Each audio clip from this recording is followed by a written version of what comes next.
Hello again, everyone. It's just another day in the life as a military wife, and this week's episode is part two of my interview with Shiloh Baker. Last week we talked about um, mental health with teens and stuff like that. This week it's more of a mom promotion, which was a concept I hadn't really considered before that she discussed and I really loved.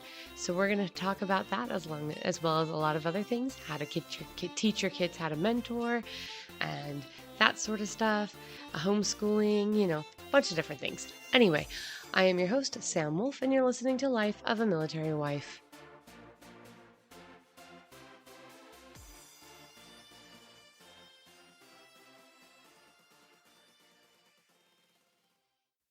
All right, so as I mentioned before, this interview is with Shiloh Baker, and she is a mother of 11, grandmother of 3. She has been a homeschooling mom for 17 years and a military spouse for 20 plus years. Her husband is recently retired. She has children with ADHD and lots of different other learning disabilities, including autism spectrum disorder, specifically, as well as oppositional defiance disorder, and Down syndrome.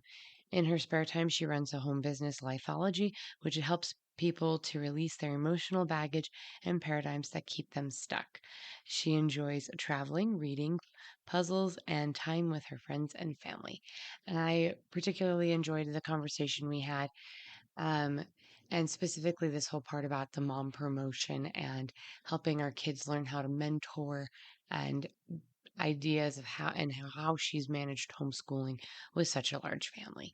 So I'm going to jump back into the interview slash conversation with her.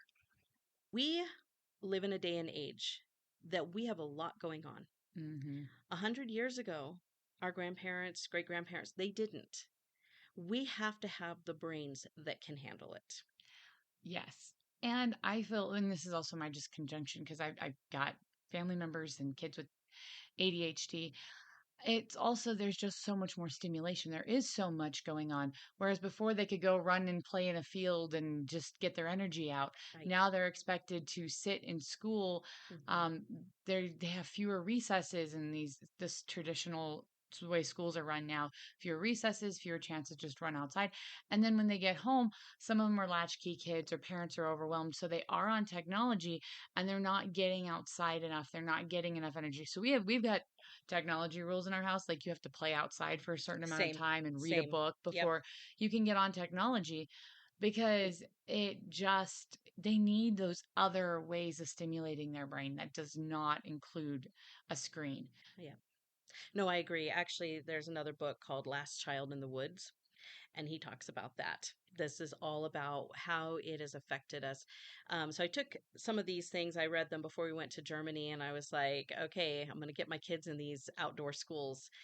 Germans, though, do have 2 recesses a day and a 1 hour lunch and half day school. Oh, I wish. But yeah. And so it's drastically different, and everyone's out in nature. They have that craving to be. And so the way I try to counteract it if we're not homeschooling is what you're doing. I send them out because it is a way to disconnect. My little guy, he's now almost 13. He got really addicted to screens very young because we were all excited about the new iPad that came out. And that was all he wanted, and I could not break him of it. Well, I read Dr. Sax's book on Boys Adrift, and I realized, oh, I know exactly what to do to get his addiction Hmm. gone, to help him overcome it. And that was to send him outside. He needed way more outdoor time before and after screens. And then, of course, I've always limited time. That doesn't mean they don't want it all the time. Oh yeah. And so the wanting part was what I was really trying to help them to work on too. And so, yeah, Yeah, outdoors helps. I think that is. And then the other thing we try to do in the summer is get the kids involved with physical activities. I know your kids Mhm. are involved in dance and Yeah. sports and Yeah. things like that. We try to do the same thing. It makes life crazy getting It from does. one thing to Mhm. another. But we try to overlap as much as possible. Like the boys do baseball together, Yeah. more or less. Yep. And that helps out. and we limit everyone to one thing Yeah, because that same, makes my same. life easier too. Unless it's a group thing, like we're gonna do when we move to Illinois or Iowa, really. There's a whole theater thing, theater camp, and all the Oh, kids can do it. So we're gonna get them all in it. So yeah, yeah. kind of like you, dance, and we'd like as many of you guys in it if you're gonna choose it, so that three of them go to dance, and they kind of, all there at the same time. Yeah, and So then they get allows the older kids to have mentoring opportunities, right, to mentor their younger siblings. And those are yes, really important skills that I feel are not happening as much as used to. I don't yes, think people know how to mentor as well as I've been blessed to find good mentors like you, and other individuals as well. But I feel like mentoring is something that is just not being as taught, and and if you don't intuitively know how to mentor, it's a skill that really can bless your life a lot. amen. And that kind of leads me into the next little section. I knew I was supposed to homeschool the older kids, but I was just not brave enough. I was homeschooled for 4 years, and it was a pretty traumatic experience. Whole other story. So I was afraid. Every night the spirit would speak to me, and every night I'd cry to sleep and say, I don't know if I'm ready.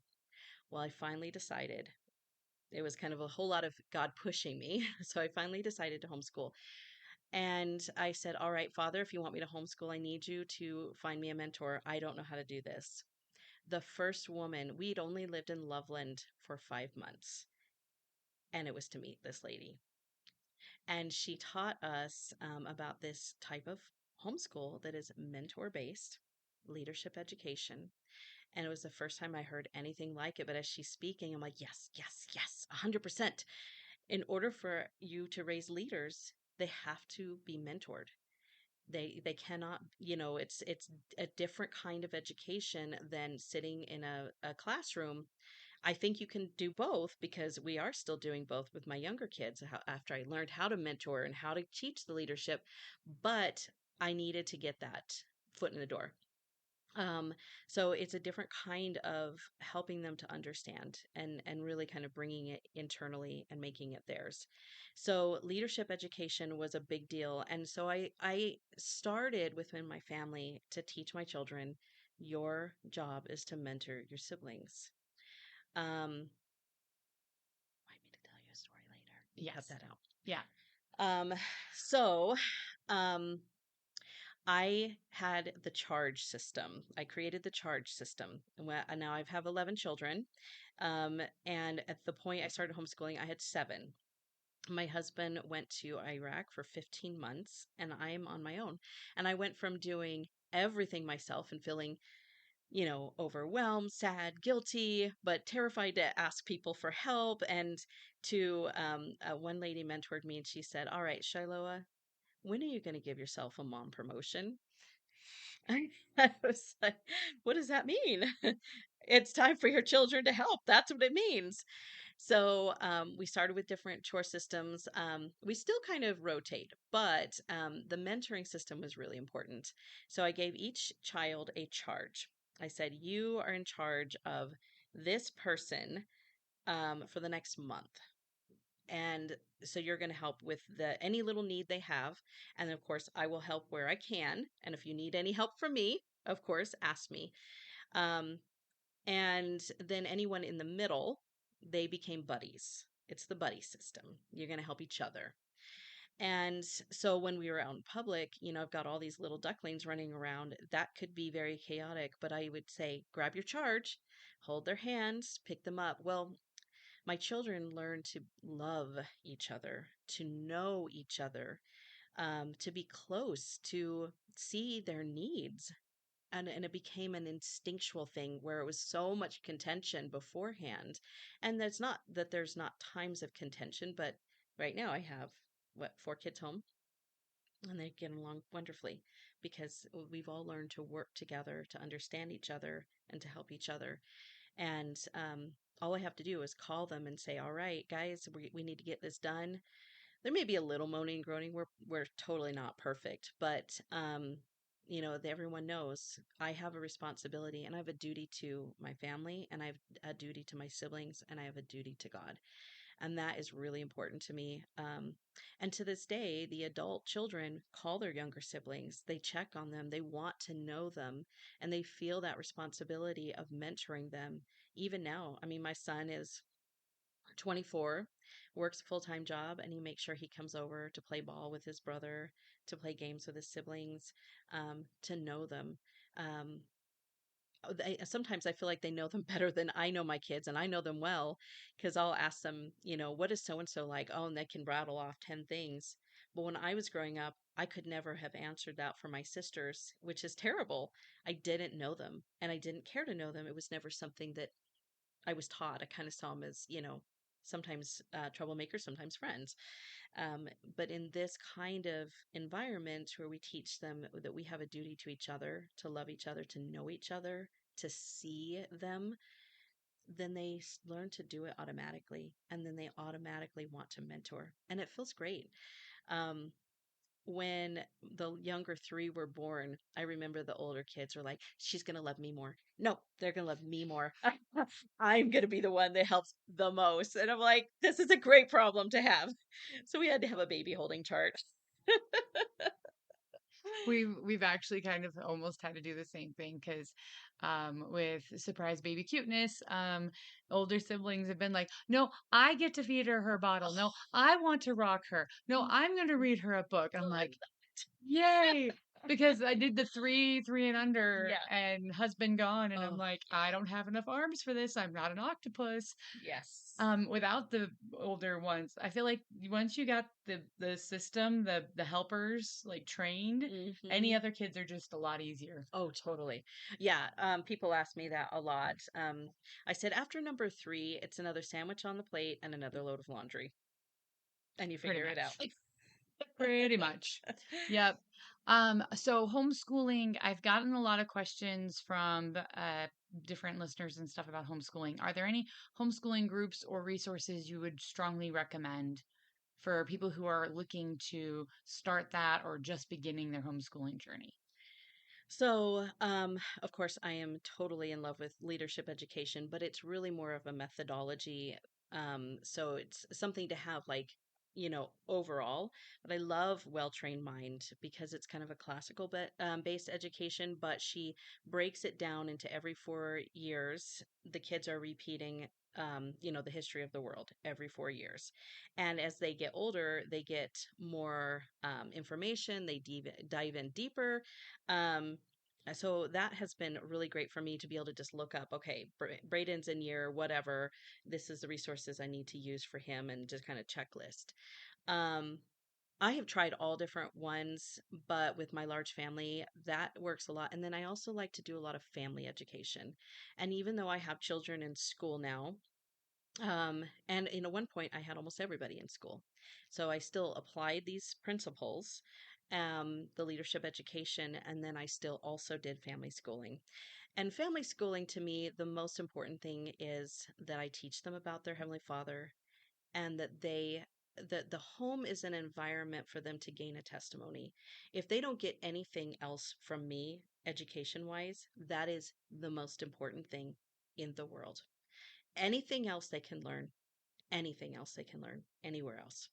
The other important thing is that they learn how to learn, to find their own answers, to find the resources, and how to use the Spirit to help them discern truth. Those are my most important things to teach my children. And so we spent a lot of time only learning scriptures. We memorize hymns. We sing hymns. We learn all the verses. We've been doing that for years and years. I want my children to always have a resource to go to when they're going through hard times.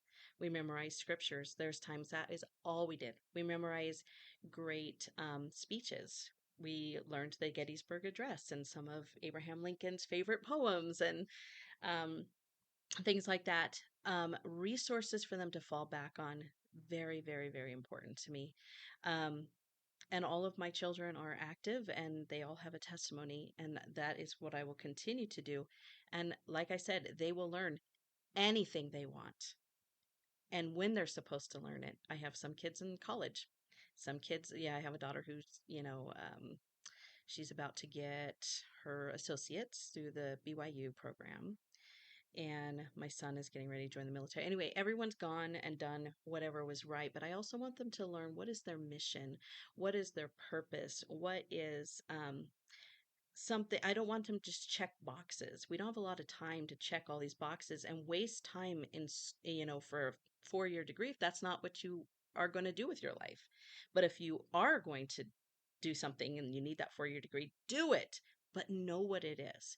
And so by the time they're teenagers, we spend a lot of time going through all kinds of stuff. What do you want to be your life's purpose, mission? We have multiple missions, but what is one of them? And so we've gone through so many experiences, and anything they want to explore, I'm all over it. My daughter wanted to do cooking. She wanted to be a chef. She decided she was going to be a chef. So we were living in Germany at the time. I took her to Paris. We did a chef class. Yes, That's so cool. it was amazing. She got hired from all the people locally to make them meals regularly. So she did learn how to do meal prep. She did it for us. I bought her every tool that she asked for. You want a Vitamix, you want a spiralizer, you want whatever. I bought it. And she explored that for many years and then decided that's not how I want to live. That's not my mission. I learned a lot from it. And she will forever be able to go fall back on that. But she is actually a dental assistant now, so she decided that that is really more important to her, and she's blossoming in it. But that's just one example. I had a daughter who just said she wanted to explore nursing, and then detecting, and then forensics, and I actually don't know what she's going to decide in the end. I think she's going to do computer science, but we did all kinds of stuff. I got him in classes. My son was interested in dancing. They did ballroom dance classes. What do they want to learn? We are going to explore it until they decide, I don't want to do it, or they say, you know what? I want to keep going. And honestly, I'm really grateful because my mother did that with us. Her whole thing was, I want my kids to be lifelong learners. Yes. And I feel like that is something I really did get from my mom is the love of learning. And I I changed my major so many times. I've done so many different things. And it's really funny. I'll start having conversations with people. They're like, you've done what? You have what background? You've experienced what?